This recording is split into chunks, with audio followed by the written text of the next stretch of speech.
안녕하세요. 평범하게 사는 게 꿈이었던 40대 초반 여자입니다. 남들만큼 사는 것도 왜 이렇게 버거운지 모르겠네요. 부귀 영화를 누리고 살겠다는 것도 아닌데 나이가 들수록 인생이 어렵기만 했죠. 그러다 문득 정신을 차리고 보니까 제 인생을 좀먹는 인간들이 아주 가까이 있다는 걸 깨달았답니다. 요즘 세상에 돈만 있으면 정말 못할 게 없지 않습니까? 하지만 저는 돈이 있어도 이번 생에는 이루지 못할 일을 간절하게 원하고 있답니다. 바로 먼저 떠난 아들을 잠깐이라도 제 품에 다시 한번 안아보는 일이죠. 자식 먼저 떠나보내고 저는 무슨 정신으로 살았는지 기억이 안 납니다. 자식 먼저 떠나보내고 혼자 남은 어미가 할 수 있는 건 저를 탓하는 일뿐이었습니다. 10달 동안 품고 내 배 아파 낳은 내 새끼를 허망하게 잃은 게 제 탓인 것만 같았죠. 눈에 넣어도 안 아플 제 아들 하준이는 12년이라는 짧은 생을 살다 갔습니다. 아들인데도 부모 마음 헤아릴 줄 알던 의젓한 아들이었답니다. 지금도 아들을 떠올리면 어린 시절부터 마지막 순간까지 생생하게 다 떠오르죠. 한 해 두 해 커갈수록 아들이지만 딸처럼 엄마 마음을 가장 먼저 알아주는 아들이었어요. 육아로 지치다가도 아들만 보면 입가에 웃음이 번졌습니다. 이런 저를 힘들게 했던 건 육아가 아니라 남편이었죠. 보통 부부들이 첫 아이를 낳고부터 많이 싸운다고 하지 않습니까? 저희 부부가 딱 그랬어요. 이것도 부부가 맞춰가는 과정이라는데 그때는 심적으로 힘들기만 했습니다. 그래도 아이가 어느 정도 크면 다 괜찮아질 줄 알았죠. 하지만 하준이가 유치원에 들어간 후에도 달라지는 건 없었어요. 다른 집 남편들도 이러는 건가 싶을 만큼 남편은 답답하기만 했습니다.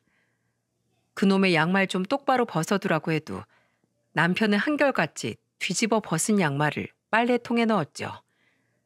아침에 세탁기를 돌리려다가 뒤집어 벗어놓은 남편 양말만 보면 저도 모르게 화가 나서 소리쳤어요. 여보, 내가 몇 번을 말해. 양말 좀 똑바로 벗어두라니까. 피곤해서 깜빡했어. 당신이 좀 제대로 해줘. 일은 뭐 당신만 해? 나도 하준이 유치원 보내고 하루 종일 일해. 집안일에 마트 일에 나야말로 얼마나 피곤한 줄 알아? 알겠어. 다음엔 제대로 벗어둘게. 아침부터 꼭 이렇게 잔소리해야 직성이 풀려? 하여튼 진짜 성격 이상하다니까. 내가 한두 번 말하는 것도 아니고 대체 뭐 때문에 이렇게 벗어두는 거야? 누구 복장 터져 죽는 꼴 보려고 그러는 거야? 제가 남편한테 양말을 들어올리면서 말하자 남편은 방으로 들어가려고 했습니다. 그때 하준이가 저한테 양말을 달라고 하더니 그걸 들고 뜬금없이 남편한테 갔죠. 갑자기 양말을 들고 남편을 따라간 하준이는 작은 손으로 양말을 들고 소리쳤어요. 아빠, 엄마가 사계절 내내 양말 똑바로 벗으란 말만 하잖아요. 나도 이젠 양말 제대로 벗는데 아빠가 이렇게 벗으면 어떡해요? 저랑 같이 유치원 가서 다시 배워요. 어? 아빠가 바빠서 그랬어. 다음부턴 잘할게. 알겠지? 다시 빨래통에 넣고 와. 오늘 할 일은 미루는 거 아니랬어요. 이렇게 쉬운 일도 미루니까 엄마가 매일 화를 내는 거잖아요. 나는 신발도 신발장에 똑바로 벗고 온다니까요. 이제 유치원생이 된 아들이 남편 앞에서 하는 말을 듣고 저도 남편도 웃음이 나왔습니다. 저와 남편이 갑자기 소리를 내면서 웃음을 터뜨리니까 하준이는 어리둥절하더니 같이 웃기 시작했죠. 한참을 웃던 남편이 하준이한테 가서 다정한 목소리로 말했어요. 아빠가 하준이한테 하나 배웠네. 앞으로 아빠가 일도 안 미루고 엄마 말도 잘 들을게.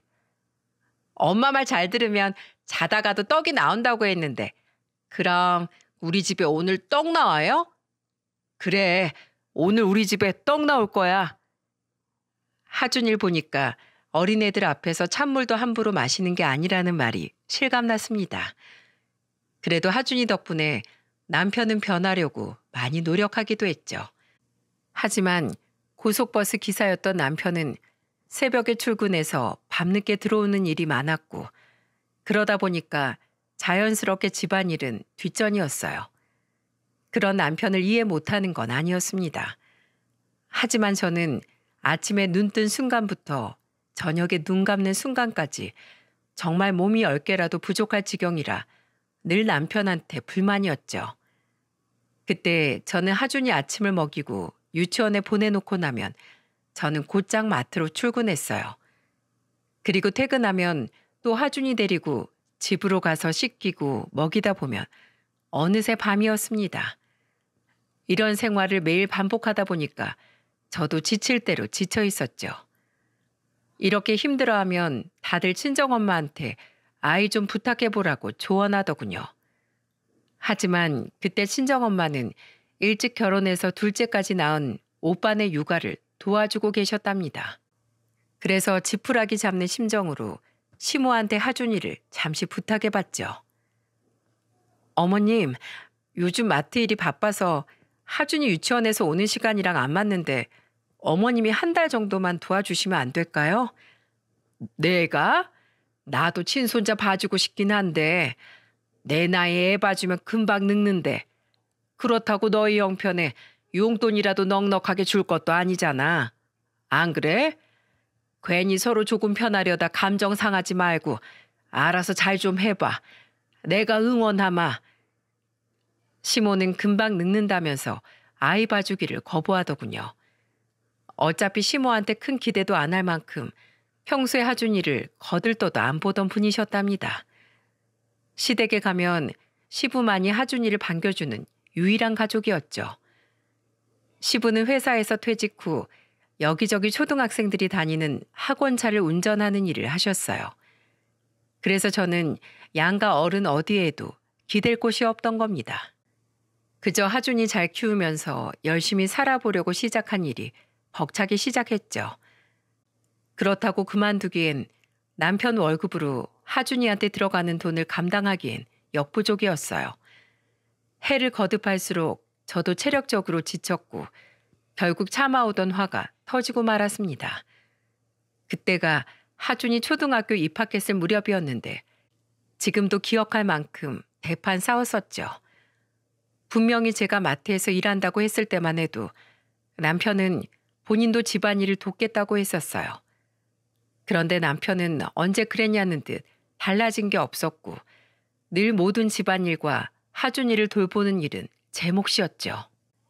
참다 못해 속이 터져서 남편한테 제가 한마디 했더니 남편은 정색하는 얼굴을 하고 언성을 높이면서 떳떳하게 말했습니다.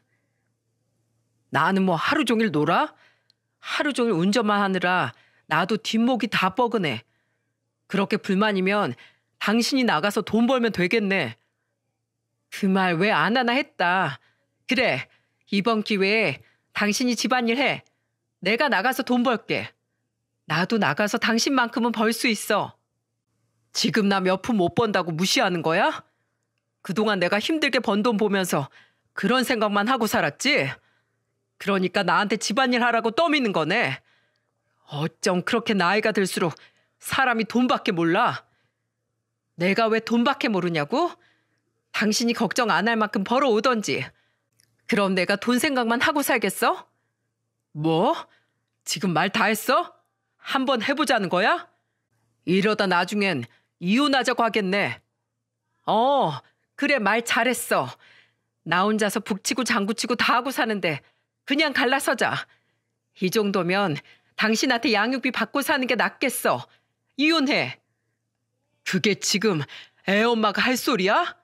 애 생각은 안 해? 그동안 모른 척 하다가 왜 이제 와서 애 타령이야? 당신이야말로 웃기고 앉아있다 진짜.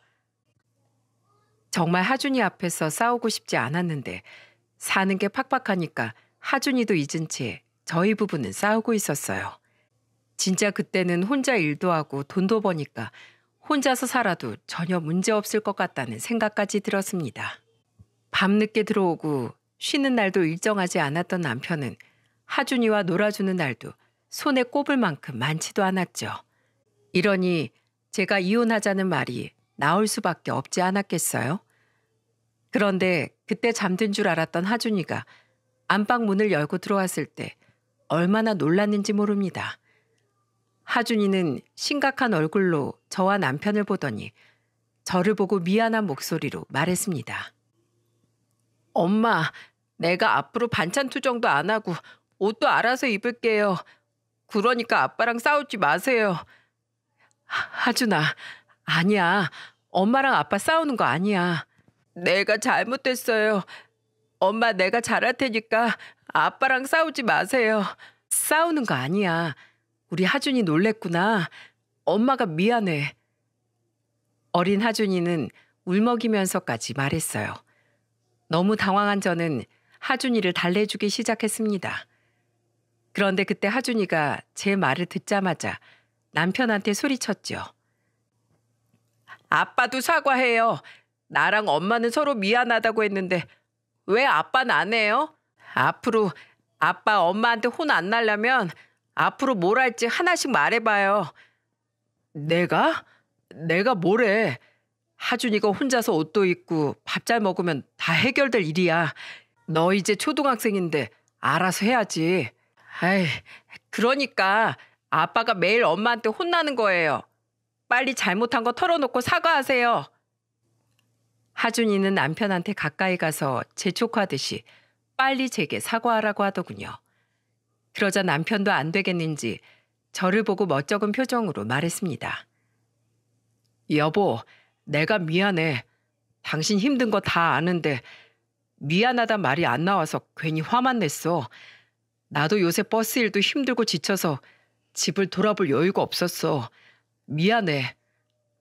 거봐요, 아빠. 사과하고 나니까 별거 아니죠? 앞으로 아빠도 사과할 거 있으면 그때 해요. 제발 엄마 속 좀 썩히지 말고 아빠가 좀 신경 써봐요. 넌 근데 왜 맨날 엄마 편만 들어? 너 아들이면 남자끼리 서로 의지하고 도와야지.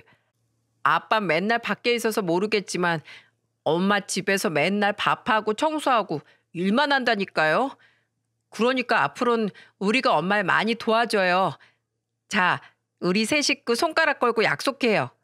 싸우지 말고 앞으로 이렇게 말로 풀어봐요. 심각하게 싸우다가도 솔로몬 같은 하준이가 오면 속수무책으로 넘어갔죠. 아무래도 하준이가 저랑 있는 시간이 길다 보니까 제가 힘들어하는 걸 봐서 저런 말을 했던 것 같습니다.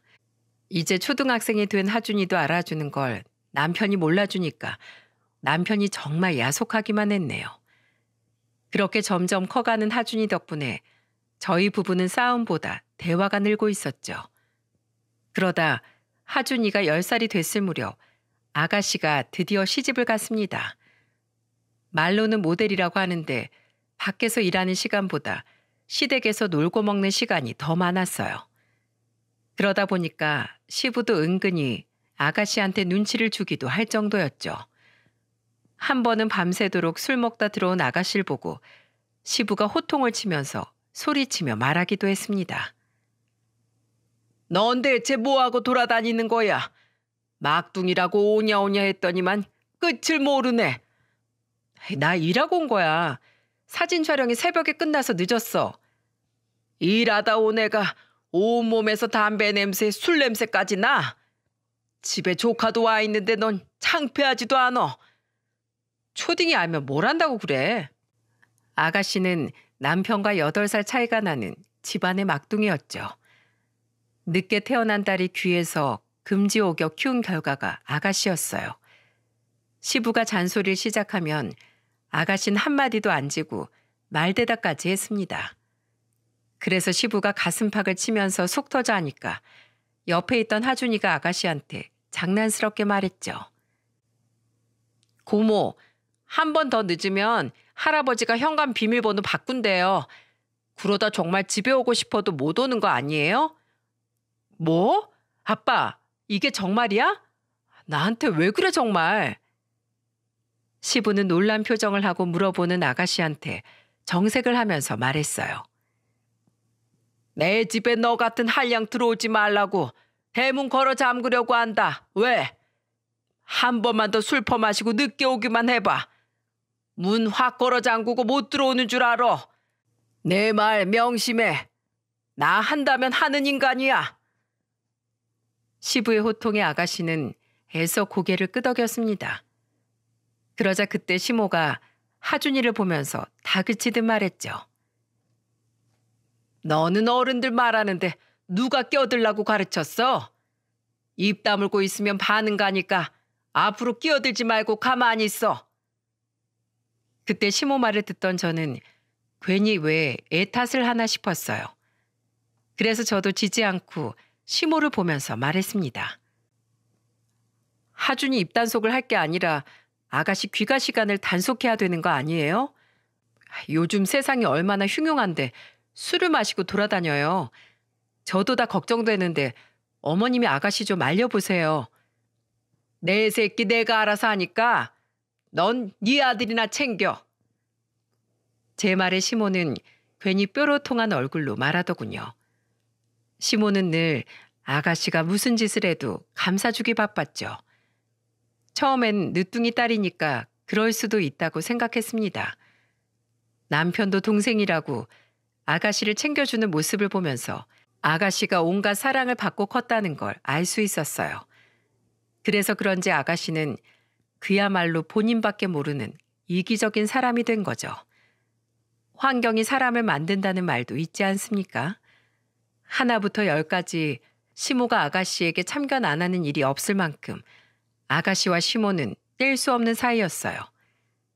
그래서 명절이나 집안 행사 때 시댁에 가면 괜히 시모가 둘이나 되는 것처럼 저만 힘들었죠. 그렇게 아가씨가 시집 가기만을 바라던 저는 누구보다 아가씨 결혼 소식이 기뻤어요. 그때 아가씨는 사고 쳐서 생긴 애 때문에 서둘러서 결혼하는 거였답니다. 그래도 철없는 아가씨가 결혼하고 나니까 시댁에 가도 할 일이 반은 줄어든 기분이었죠. 별탈 없이 다 잘 살고 있다고 생각하던 어느 날 불행이 닥쳐오고 있었어요. 바로 제 아들이 12살 되던 해 불의의 사고가 제 아들을 덮친 날이었습니다. 정말 상상도 하기 싫던 그날의 상처는 여전히 제 안에 남아서 저를 괴롭히고 있어요. 평소와 별다를 것 없이 아들과 통화를 하고 있었죠. 그날은 제가 마트 휴무일이라 집에서 저 혼자 청소를 하고 있었습니다. 그때 하준이가 저한테 전화해서 평소처럼 밝은 목소리로 말했어요. 엄마, 저 이제 학원 끝나고 집에 가요. 하루 종일 공부한다고 수고했네. 우리 아들 뭐 먹고 싶어? 저는 소세지 반찬이요. 그리고 엄마가 해준 잡채도 먹고 싶어요. 정말? 엄마가 해준 잡채가 그렇게 맛있었어? 엄마가 해준 건 다 맛있는데 그중에서 잡채가 제일 맛있어요. 하준이가 먹고 싶다니까 엄마가 특별히 신경 써서 만들어줘야겠네.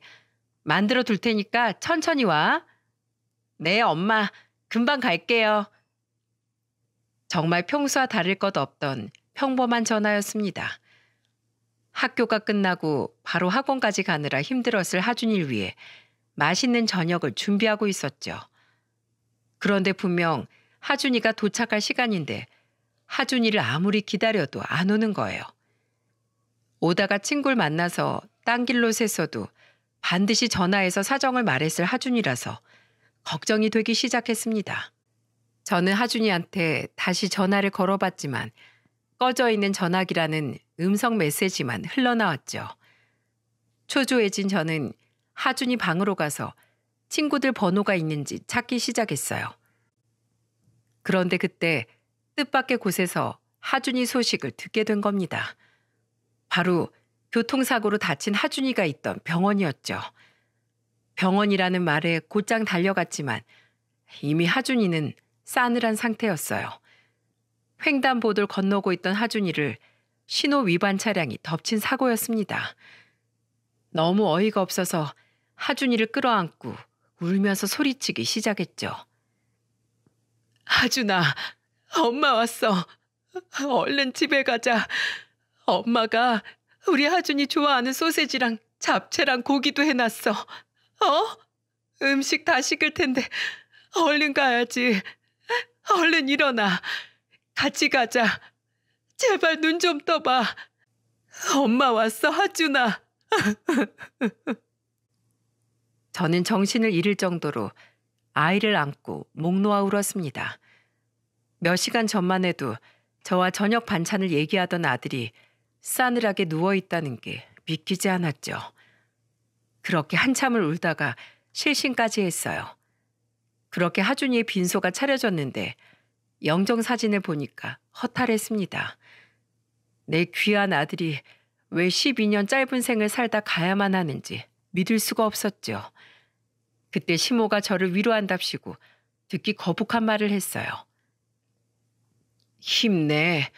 나도 늦둥이 생길 줄 몰랐는데 늦둥이 낳았잖아.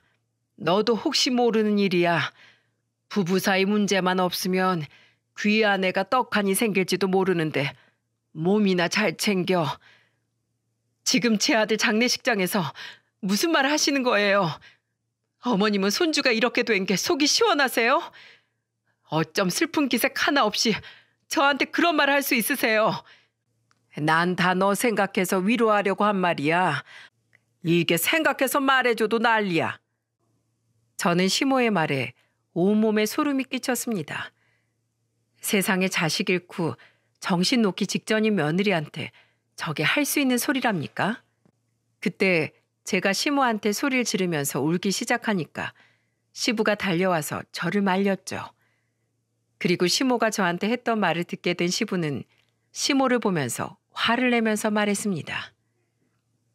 그놈의 입은 하루라도 헛소리를 안 하면 못 써.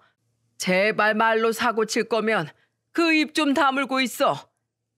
다 생각해서 말해줘도 난리야. 나만 아주 못된 시어머니지? 시모는 끝까지 뭐가 문제냐면서 되려 더 큰 소리를 쳤어요. 애초에 시모한테 기대도 없어서 그런지 큰 실망도 얻긴 했었죠. 그런데 시모의 밑바닥은 제가 아는 것보다 더 끝도 없다는 걸 알게 된 건 시간이 좀 지나고 나서였습니다. 여러분이 들으시면 상상도 못할 말을 시모가 저한테 했거든요. 아마 끝까지 들어보시면 시모가 아니라 악마라고 말하실 겁니다. 하준이 장례를 치르고 정신없던 와중에 아가씨는 덜컥 이혼을 하게 됐죠. 저는 그때 경황이 없어서 왜 이혼까지 하게 됐는지 자세한 내막을 몰랐어요. 그런데 아가씨가 아이까지 데리고 이혼을 하면서 시댁에서 지내게 된 겁니다. 그때 저는 하준이 장례를 치르고 다니던 마트에 사표까지 낼 만큼 심적으로 힘든 상태였죠. 마트에서 하준이가 좋아하던 과자만 봐도 눈물이 날 것 같아서 더 이상 다닐 수가 없었답니다. 그래서 저는 1년을 집에서 하준이한테 미안한 마음에 울기만 했어요. 남편은 하준이 물건을 치우지도 못하고 멍한 채로 지내는 저를 보면서 걱정하는 목소리로 말했죠. 여보, 우리 이제 하준이 물건 정리하자. 하준이가 하늘에서 자기 물건 찾으면 어떡해. 하준이가 물건 찾으러 집에 왔으면 좋겠어. 나 요즘도 매일 저녁에 소세지 반찬 올려두잖아. 혹시라도 우리 하준이가 올 것 같아서 매일같이 만들어. 근데 여보, 난 정말로 하준이가 문 열고 올 것만 같아. 괜찮아. 당신 마음 추스를 때까지 이렇게 지내자. 괜찮아지면 그때 나랑 같이 치우자. 저는 하준이를 보내고 매일 저녁 소세지 반찬을 만들었습니다. 정말로 하준이가 올 것 같다는 생각에 하준이가 쓰던 방 청소까지 했었죠. 이 사연을 듣는 분들 중에 저처럼 허망하게 자식을 보낸 분 있으신가요? 만약 한 분이라도 계신다면 가슴이 뻥 뚫린 채 살아가던 그때 제 심정에 공감하실 겁니다. 너무 갑자기 떠난 아들의 죽음을 인정하기까지 1년이라는 시간이 걸렸죠. 그런데 제가 점차 하준이를 보낼 준비를 하고 있을 무렵 아가씨는 저를 찾아와서 다짜고짜 3살 된 아들을 맡겼어요. 그러더니 아가씨는 급한 얼굴로 저한테 애원하듯 말하는 겁니다. 새언니, 저 진짜 급한 일이 있어서 그러는데 우리 애 좀 맡아주세요. 얘 혼자 잘 놀아서 거실에 그냥 혼자 둬도 괜찮아요. 3살짜리 애를 어떻게 혼자 둬요? 무슨 일이길래 이렇게 급하게 가요? 그게요? 제가 얼마 전에 촬영 모델 제안받은 게 있는데 그걸 촬영하러 가요. 혼자서 애 키우려면 이래야 먹고 살죠. 그러니까 언니, 한 번만 부탁할게요. 지금 집에 아무도 없어서 새언니까지 찾아온 거예요. 딱 밤 9시까지만 부탁할게요. 제발요. 그동안 언니도 힘들었지만 저도 작년에 이혼하고 혼자 많이 힘들었어요. 이젠 다시 제 일도 찾고 살아보려고 하는데 도무지 아이 때문에 일을 못 하겠는 거예요. 오죽하면 새언니까지 찾아왔겠어요. 아가씨는 제 손을 잡고 애원하며 말했습니다. 혼자서 애 키우겠다고 발 동동 구르는 걸 보니까 그래도 아이를 키우면서 철이 들었구나 싶었죠. 그래서 저는 어쩔 수 없이 아가씨 부탁을 들어주게 된 겁니다.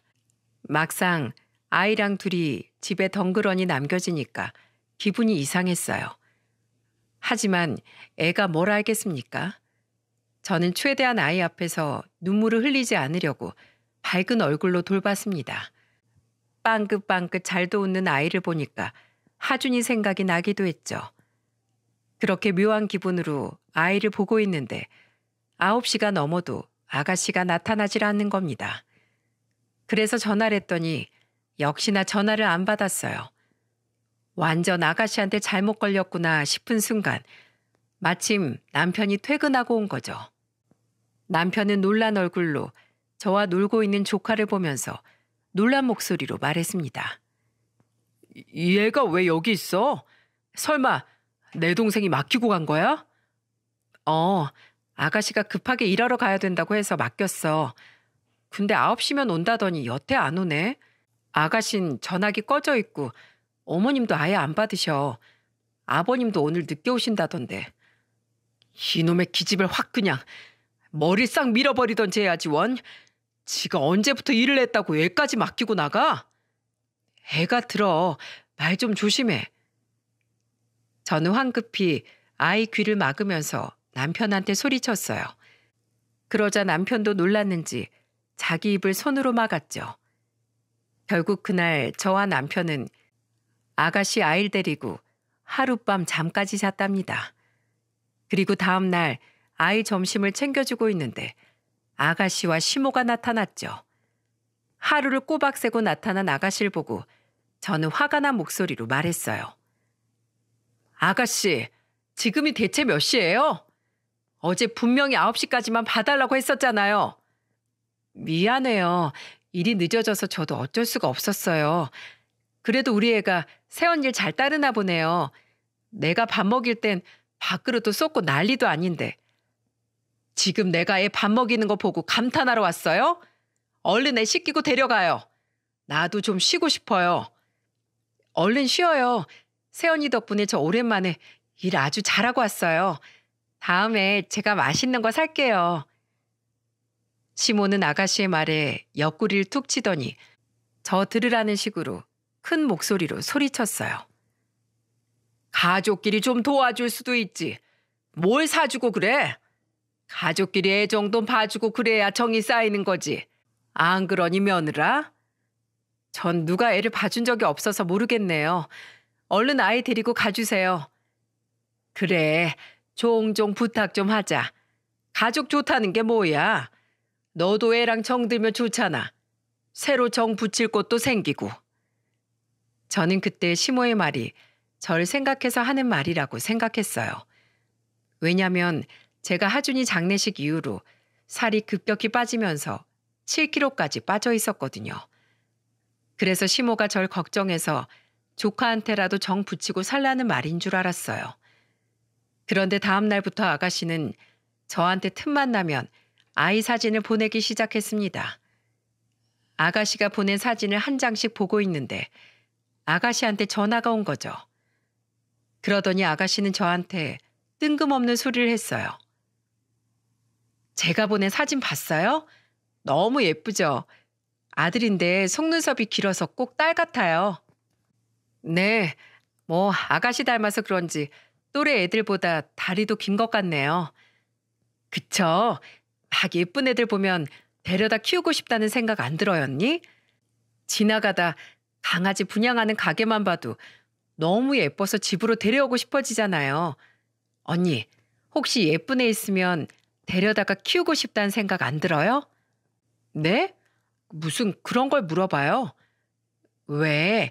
애들 예쁘면 키우고 싶을 수 있잖아요. 제가 한번 알아봐 줄까요? 세상에 이런 말도 안 되는 말이 어디 있습니까? 황당한 말에 기가 막혀서 아가씨한테 따끔하게 한 소리 했죠. 아가씨, 어린 아기도 다 생명이에요. 강아지 입양도 신중하게 결정할 문제예요. 그런데 애 좀 예쁘다고 데려다 키우고 싶냐는 말이 지금 맞다고 생각해요? 어디 가서 그런 말 함부로 하지 마요. 아가씨 얼굴에 침 뱉는 말이에요. 제가 따끔하게 한마디 하자 아가씨는 풀이 죽어서 전화를 끊더군요. 그런데 아무리 생각해도 아가씨 말이 이상하지 않습니까? 그래서 저도 따끔하게 한마디 했던 건데 이렇게 말하면 아가씨도 충분히 이해하고 알아들은 줄 알았죠. 하지만 그건 다 제 착각이었던 겁니다. 다음 날 시모까지 대동하고 온 아가씨는 쭈뼛거리면서 서 있었죠. 저는 또 아이를 맡기러 온 줄 알고 한숨을 쉬며 말했어요. 저 오늘 하준이 유품 정리하는 날이에요. 애 더 이상 못 봐주니까 돌아가세요. 누가 애 봐달래? 우리도 다 할 말이 있어서 온 거야. 일단 들어가서 얘기하자. 시모는 제게 할 말이 있다면서 집 안으로 들어왔습니다. 셋이서 무슨 할 말이 있다고 집까지 들어가나 싶었죠. 그런데 그때 한참 뜸들이던 시모가 저한테 조심스럽게 말했어요. 하준이 유품 정리하기 힘들 텐데 그냥 둬라. 나중에 우리 손자가 쓰게 될지도 모르잖아. 어머님 손자 물건은 따로 사주세요. 왜 우리 하준이 물건을 쓰려고 하세요? 그냥 물려준다고 생각해. 뭘 그래? 어차피 살아있었으면 물려줬을 거 아니야. 어머님, 저 하준이 보내고 1년 동안 얼마나 힘들었는지 아세요?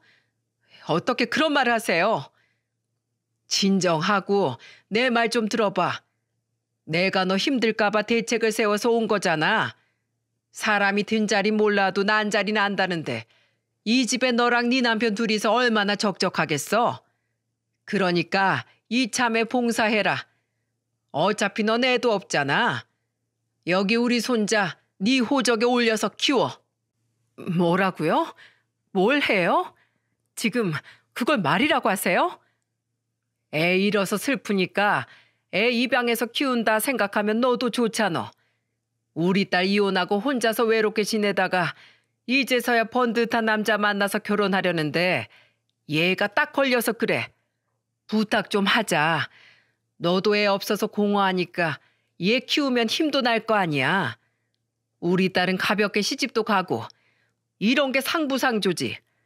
우리 집 사이들 예비 사이가 사업을 하는데 집안도 아주 으리으리해. 그래서 네가 애만 키워주면 한 달에 200만 원씩 우리 딸이 돈도 보내줄 거야. 그럼 너도 힘들게 마트 일 안 해도 되니까 얼마나 좋아. 저는 너무 기가 막혀서 벙쪄 있었어요. 정말 어이가 없어서 말문이 막혔죠. 그런데 그런 저한테 아가씨가 애원하면서 매달리며 간절하게 부탁하기 시작했습니다. 그 집에서 워낙 명예를 따지는 집안이라 제가 애 딸린 여자라는 거 알면 진짜 끝장이에요. 그냥 이혼녀도 아니고 애까지 있는 이혼녀인 거 알면 전부 망해요, 언니. 그래서 지금 아가씨 거짓말에 장단 맞춰달라는 거예요? 제발요, 새언니. 이렇게 무릎 꿇고 부탁할게요. 오죽하면 이러겠어요. 저 정말 이번에 팔자 한번 제대로 바꿔서 살아보고 싶어요.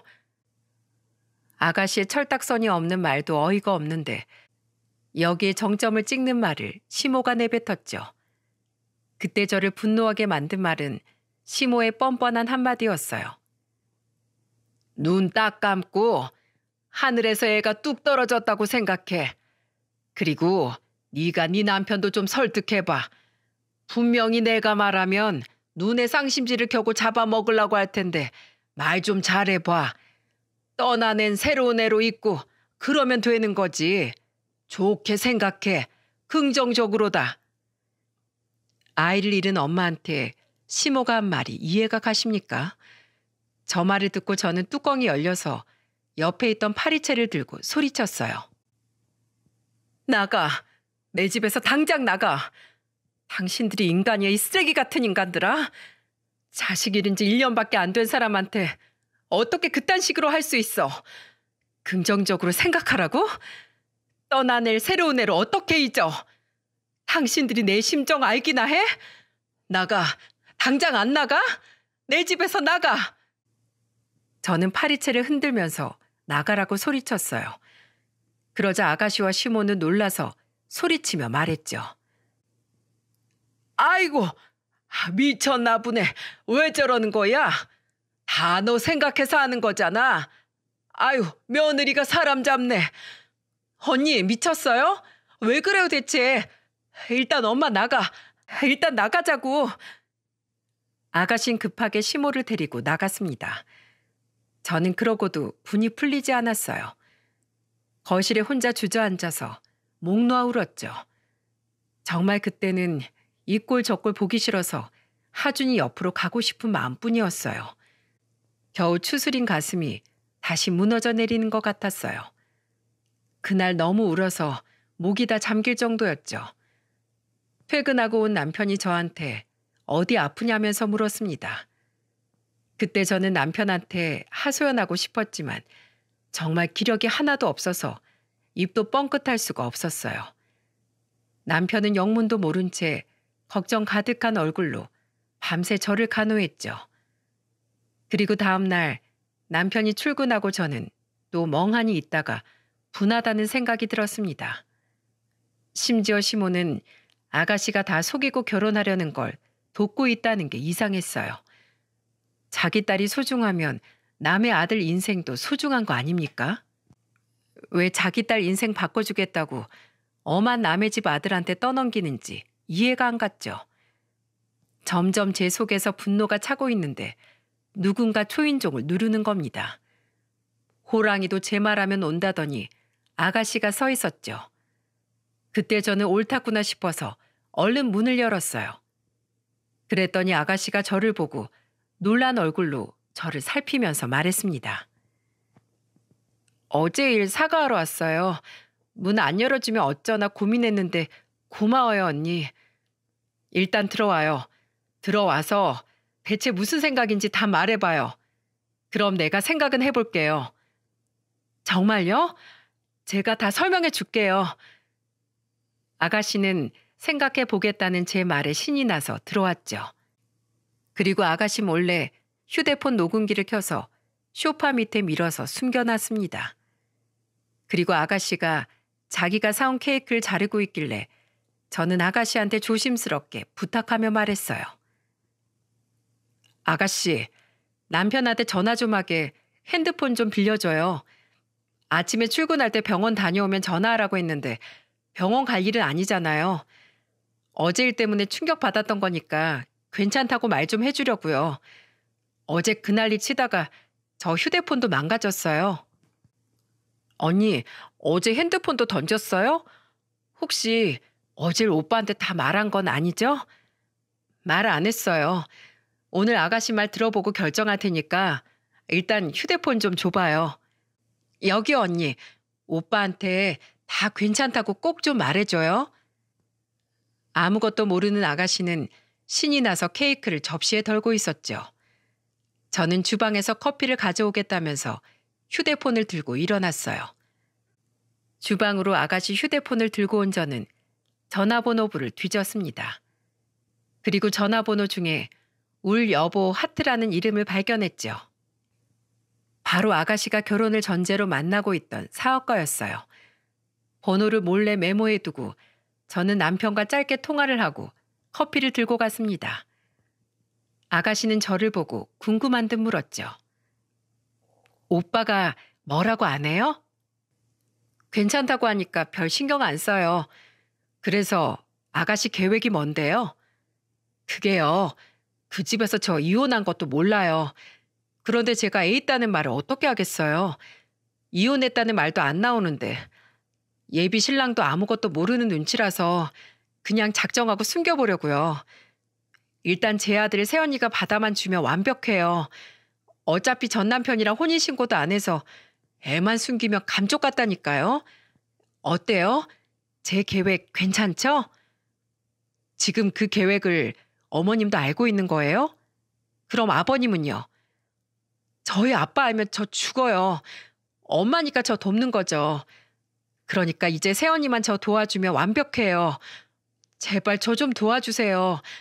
제가 매달 200만 원씩 보낼게요. 그 집 발에 채이는 게 돈이래요.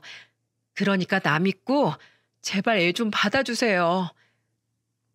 애 엄마 머리에서 나온 계획이라고 믿어지십니까? 저는 정말로 이런 생각을 시모랑 같이 했다는 게 기가 막혔습니다. 그래서 그때 아가씨의 말을 듣고 단호한 목소리로 말했죠. 아이를 호적에 올리는 건 민감한 문제예요. 그건 알죠? 절차가 어떤 식인지 나도 알아봐야 되니까 나한테 이틀만 시간을 줘요. 나도 뭘 알아야 남편을 설득하죠. 진짜요? 저 진짜 이틀 동안 죽은 듯이 기다릴게요. 고마워요, 언니.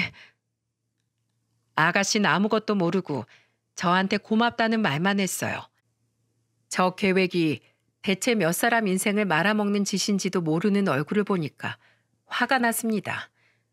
멍청하면 용감하다고 하는데 그 말은 아가씨를 두고 하는 말 같지 않습니까? 그래서 멍청한 계획을 다 망쳐버리기 위해 아가씨가 떠난 뒤 예비 신랑에게 전화를 걸었죠. 여보세요?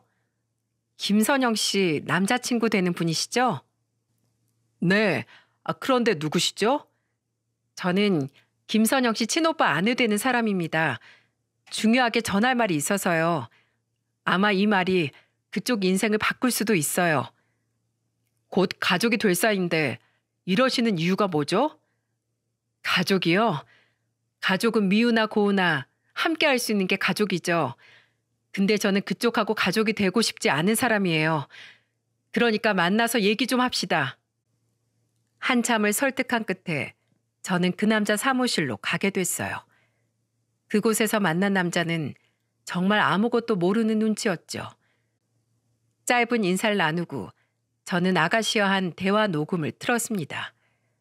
그리고 슬슬 재생되는 아가씨 계획을 들은 남자는 당황한 얼굴로 말했죠. 이게 뭡니까? 정말 선영 씨 목소리예요? 네, 맞아요. 저한테 애 맡아달라고 했어요. 저 작년에 아이 잃고 이제야 정신 차렸어요. 그런데 저한테 이런 부탁하는 여자랑 정말 평생을 살 수 있겠어요? 자기 이익을 위해서 자식도 버리는 여자예요. 그리고 그쪽 만나기 전에도 재고 따지던 남자만 2명이 더 있어요. 평생 함께 할 사람인데 전부 알아야죠. 일단 다 알겠으니까 다음은 제가 결정할게요. 알려줘서 고마워요. 저는 아가씨에 대한 모든 걸 폭로했어요.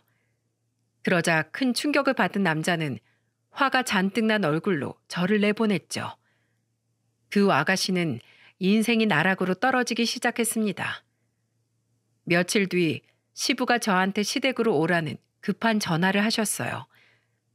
가보니까 그곳에는 아가씨가 눈물 콧물 범벅을 한 채 거실 바닥에 무릎을 꿇은 채 있었죠. 그때 시부가 저를 보고 소리치며 말하셨습니다. 이년이 너한테 애 맡아달라고 했어? 그게 진짜야? 네, 진짜예요. 그 말 제가 상대 남자한테도 똑같이 전했어요. 어떻게 본인 살자고 남의 인생을 다 짓밟을 수가 있어요. 그게 사람이 할 짓이에요?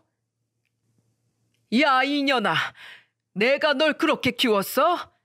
내가 오늘 그놈의 머리를 다 잘라버리던지 남자에 미쳐서 자기 애 버리려고 해. 천류는 끊고도 네가 잘 살 것 같아? 그때 시부는 화가 나서 아가씨의 긴 머리를 자르려고 했어요. 시모는 그런 시부를 말리면서 애원했죠.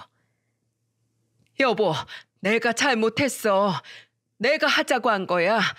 그러니까 차라리 나를 때려. 둘이 아주 똑같아. 나가.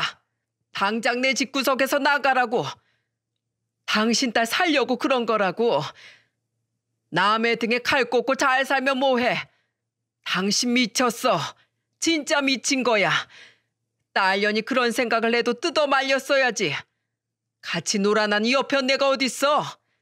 난 쪽팔려서 못 살겠으니까 나가. 그래, 나갈 거야. 내가 뭐 나가라면 못 나갈 줄 알고? 시몬은 뭐가 그렇게 당당한지 아가씨를 데리고 나가려고 짐을 챙기기 시작했습니다. 그때 아가씨 파혼 소식 듣고 달려온 남편이 절 보고 놀란 표정으로 물었죠. 그리고 모든 게 사실이라는 걸 알게 된 남편은 아가씨의 뺨을 때렸어요. 그리고 화가 난 얼굴로 소리쳤습니다. 야, 막내라고 오냐오냐 했더니 네가 아주 정신이 나갔지? 우리가 자식 잃고 힘들어한 거 뻔히 알면서 그딴 짓을 해?